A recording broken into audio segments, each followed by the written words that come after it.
বাংলাদেশ জাতীয় ফুটবল দলের head coach কে হচ্ছেন তা নিয়ে একটি গুরুত্বপূর্ণ ইনফরমেশন আমার কাছে আছে। কিছুক্ষণ আগেই বাফুফের সভাপতি সহ বাংলাদেশ ন্যাশনাল টিমস কমিটি বৈঠকে বসেছিল।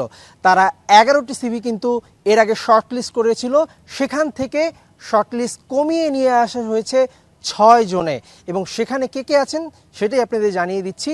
6 জনের মধ্যে গুরুত্বপূর্ণ হচ্ছেন 3 জন।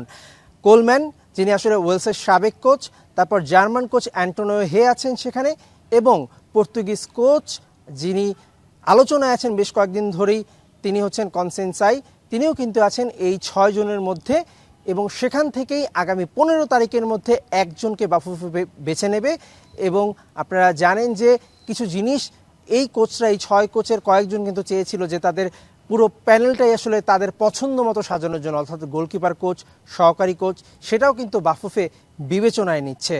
এছাড়া আপনারা জানেন যে কমপক্ষে 2 বছরের জন্য কিন্তু চুক্তিটা হবে।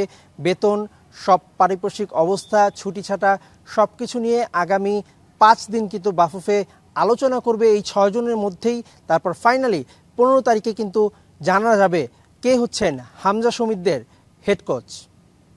মেহেদী নাইম, যমুনা স্পোর্টস, ঢাকা।